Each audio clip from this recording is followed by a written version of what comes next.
Assalamualaikum warahmatullahi wabarakatuh. Saya merasa miris sekali karena ada beberapa ulama yang terus-terusan menyatakan bahwa Hamas itu disusupi ataupun bekerja sama dengan Iran Syiah, dan ulama ini selalu berkata seolah-olah Iran dan Israel itu sebetulnya bersekongkol bekerja sama untuk menghancurkan Palestina, kurang lebih seperti itu. Dengan mukanya yang kayak bongok atau bonga, tapi bahasanya ini sangat provokatif, dan mereka tanpa sadar melepaskan tata cara ulama yang selalu bicara dengan dalil, bahkan kebablasan bertentangan dengan Al-Quran.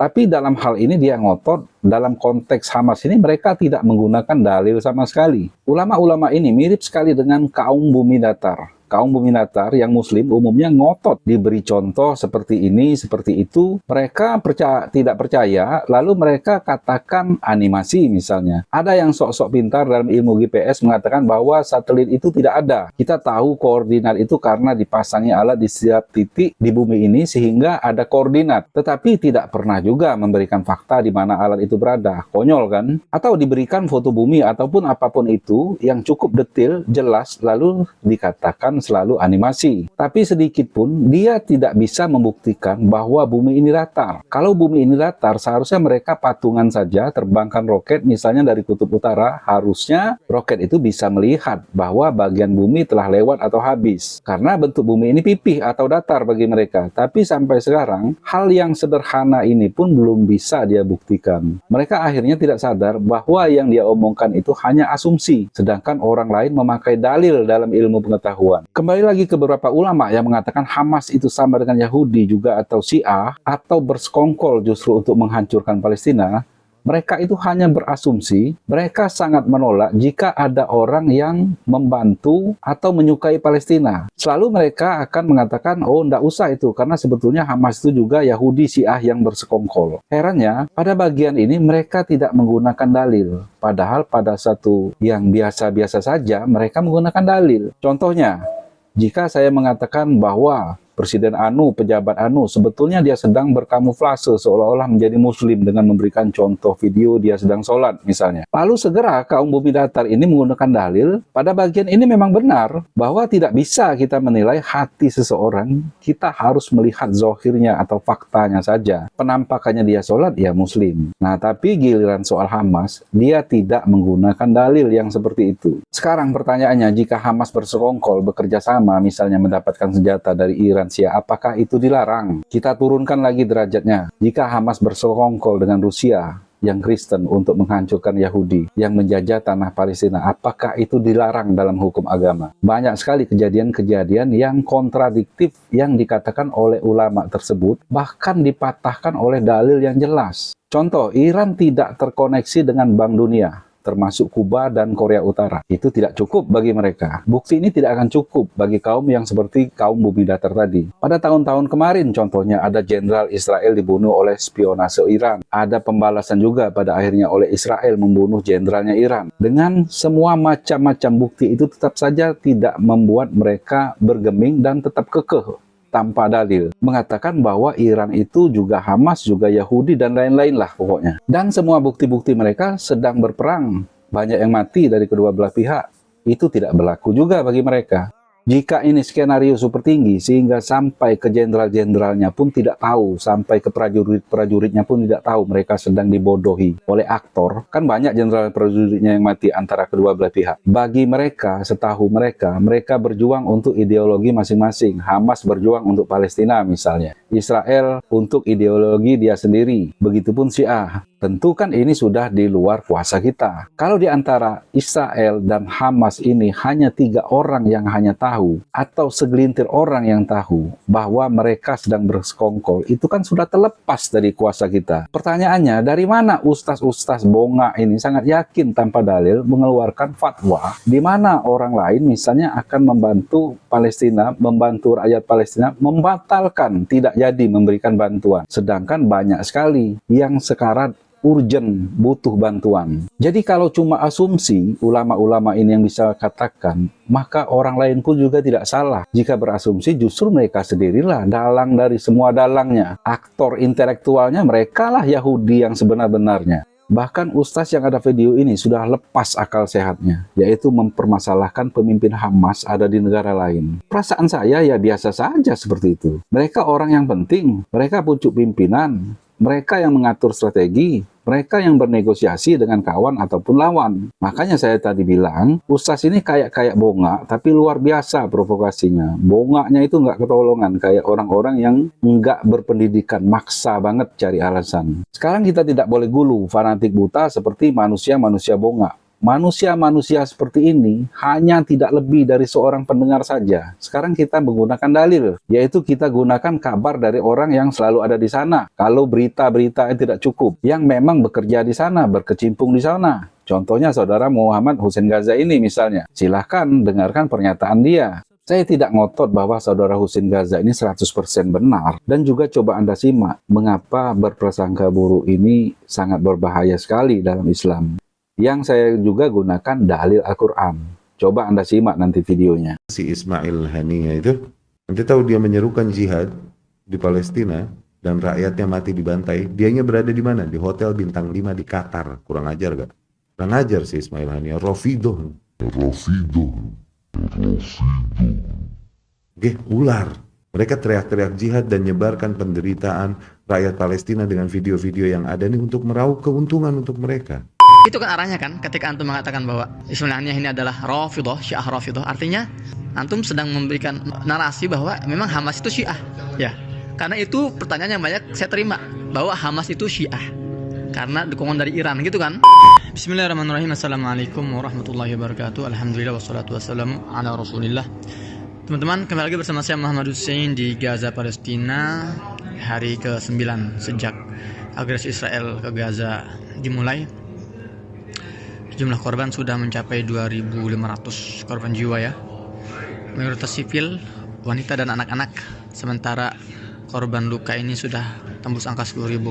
Dan ini akan terus bertambah karena seperti yang sering saya sampaikan, masih banyak korban baik jiwa maupun korban luka yang masih tertimbun di puing-puing reruntuhan. Saya resah sekali dengan banyaknya tokoh-tokoh di Indonesia yang dengan entengnya, dengan ringannya menuduh macam-macam kepada para pejuang di Gaza, para tokoh-tokoh Hamas ya. Saya di sini bukan sebagai seorang simpatisan Hamas, tidak. Saya seorang aktivis kemanusiaan yang berusaha netral, senetral-netralnya. Saya tidak mau menyempitkan perjuangan saya pada satu kelompok tertentu, ya, entah itu ormas atau orpol atau bahkan gerakan perlawanan tertentu misalnya kan. Tapi masalahnya tokoh-tokoh ini mereka memiliki umat yang banyak, mereka memiliki panggung yang luas ya. Dan mereka ini mengklaim dirinya sebagai pendakwah. Salah satunya video ini, antum perhatikan ya. Kan yang sampai kepada tampuk kekuasaan di Filistin Hamas kan ya sekarang nih. Allah alam, kelompok-kelompok ini kelompok yang jauh dari hidayah. Kelompok-kelompok yang menjual nama Islam justru, menjual darah Palestina untuk mencari darah rakyat Palestina untuk mencari keuntungan sendiri. Oke? Hamas ini keluarnya si Ismail Haniyah itu, nanti tahu dia menyerukan jihad di Palestina dan rakyatnya mati dibantai. Dianya berada di mana? Di hotel bintang 5 di Qatar. Kurang ajar gak? Kurang ajar si Ismail Haniyah. Rafidah. Ular. Mereka teriak-teriak jihad dan nyebarkan penderitaan rakyat Palestina dengan video-video yang ada nih untuk meraup keuntungan untuk mereka. Karena sumbangan-sumbangan tersebut akhirnya terarahkannya ke mereka. Mereka habis panen ini dengan dibantainya para rakyat Palestina. Saya pribadi nggak pernah bertemu dengan Ustadz ini, ya Ustadz Bejrey Barji, atau saya nggak tahu nama tepatnya. Tapi saya ingin mengingatkan, dan tidak perlu diingatkan pun, antum tahu lah Ustadz ya, bahwa semua perkataan antum itu akan dipertanggungjawabkan. Dan kalau ribuan orang itu mengaminkan informasi dari antum, terus mereka menyebarkan informasi dari antum, itu namanya dosa jariah. Saya ingin menitik beratkan pada beberapa hal di sini. Pertama, yang mengatakan bahwa orang-orang petinggi Hamas ini jauh dari hidayah. Ya, mungkin tampaknya antum ini memang pemilik hidayah, jadi bisa mengontrol hidayah itu dekatnya dengan siapa, jauh dari siapa. Luar biasa. Itu yang pertama, saya sangat keberatan. Hidayah itu hanya datang dari Allah Subhanahu wa taala dan bukan kita. Kita nggak punya hak sama sekali mengatakan orang ini jauh, orang ini dekat. Apalagi kalau kita tidak memahami siapa orang-orang kita kritisi gitu loh. Antum ketika mengatakan orang-orang Hamas ini jauh dari hidayah, apakah antum pernah misalnya ke Gaza, bertemu para pejabat-pejabat Hamas, atau yang suka ke Indonesia deh, ngobrol dulu, ya bicara dulu face to face dari hati ke hati. Ya, tapi antum berani langsung menjudge mereka itu orang-orang yang jauh dari hidayah. Kedua, antum jelas mengatakan bahwa Ismailahnya ini Rafidhah. Jadi Masya Allah ya Ustadz, Ismailahnya ini seorang hafiz 30 juz dan pengorbanannya luar biasa. Ya, keluarganya sudah banyak yang dibunuh oleh Israel, anaknya, kemudian ya kerabat-kerabatnya, rumahnya sudah berkali-kali dihancurkan oleh Zionis. Ya, bagaimana antum bisa menuduh dia seorang Rafidhah? Dan antum tahulah, Rafidhah ini adalah sekte Syiah yang sudah bisa digolongkan sebagai sekte yang sesat. Jadi Syiah ini kan ada beberapa sekte ya. Ada yang Zaidiyah, ada yang dekat dengan Sunni, itu kan, ada yang moderat, ada yang sudah masuk sekte yang sangat ekstrim, yaitu Rafidhah. Antum Ustaz menuduh Ismailahnya sebagai Rafidhah, ini konsekuensinya besar. Rafidhah ini sudah masuk ke kategori kafir. Ya, ingat ada hadisnya kan, apabila dua orang muslim ya menunjuk yang lain itu kafir, maka satu di antara mereka itu pasti kafir. Ya, apakah memang yang ditunjuk itu benar-benar kafir, atau yang nunjuk itu ternyata dia ya mengkafirkan orang muslim dan akhirnya dia kafir ya karena telah mengkafirkan orang muslim. Hati-hati. Dan saya 12 tahun di Gaza ya, saya sholat di masjid-masjid di Gaza ya, saya berinteraksi dengan orang-orang Gaza. Dan jangan saya deh, antara subjektif lagi ya, antum Ustaz tanya semua orang Indonesia yang pernah ke Gaza, banyak sekali itu yang pernah ke Gaza tuh. Tanya satu-satu, antum ketika ke Gaza pernah gak ngelihat ada tanda-tanda Syiah di Gaza? Karena kan itu kan arahnya kan, ketika antum mengatakan bahwa Ismailahnya ini adalah Rafidhah, Syiah Rafidhah, artinya antum sedang memberikan narasi bahwa memang Hamas itu Syiah. Ya, karena itu pertanyaan yang banyak saya terima, bahwa Hamas itu Syiah karena dukungan dari Iran gitu kan. Nah jadi itu deh, saya nggak mau subjektif. Antum tanya banyak orang Indonesia yang pernah ke Gaza, tanya satu persatu, apakah antum pernah melihat ada satu aja masjid ya tempat antum sholat di Gaza, atau ornamen-ornamen keislaman di Gaza yang berbau-bau Syiah? Ya Hussein, ya Fatimah misalnya, atau apa ya Ali ya, dan orang-orang memukul-mukul tubuhnya dengan teriakan-teriakan Karbala misalnya. Satu aja, tanya orang, ada gak? Kalau saya 12 tahun di Gaza, alhamdulillah nggak pernah saya lihat seperti itu. Dan antum harus tahu Ustaz, setelah tahun 2008, agresi Israel tahun 2008, itu Gaza itu remuk, hancur lebur Gaza itu. Dan Iran menawarkan bantuan jutaan dolar. Di antara bantuannya, ya mereka ingin membangun rumah sakit dengan satu syaratnya, apa katanya? Nah, ini dari pemerintah Iran. Kami akan membangun rumah sakit, wahai Gaza. Dan Gaza saat itu dipimpin oleh Hamas. Kami akan bangun rumah sakit, tapi satu syaratnya. Namai rumah sakit itu dengan nama Imam Khomeini. Tahu antum jawabannya apa? Ditolak mentah-mentah. Warga Gaza menerima bantuan dari semua kelompok, tapi tanpa syarat. Orang kafir pun kalau mau bantu Gaza akan diterima senjatanya, akan diterima bantuannya, tapi tanpa syarat, tidak menyentuh ranah akidah.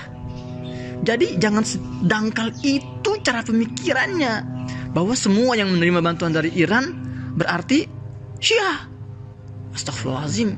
Itu pemikiran orang-orang, ya mohon maaf ya kalau kita boleh meminjam kata-kata Rocky Gerung itu, ya itu namanya itu. Masya Allah, mereka tuh disini memperjuangkan tanahnya dengan darah dan dengan nyawa. Dengan mudah seperti itu diselewengkan, ya dituduh yang enggak. Tahun 2012 ada rombongan dari Indonesia, delegasi Indonesia. Di antaranya ada seorang wartawan, jurnalis, ya jurnalis Hidayatullah. Dia teman saya juga. Nah, dia nanya ke saya. Jadi di Gaza ini, ya asal antum tahu, ada sebuah gerakan perlawanan yang lebih dekat dengan Iran dibandingkan Hamas, namanya Jihad Islami. Dan itu banyak berseliweran gosip bahwa Jihad Islami ini adalah gerakan Syiah di Gaza.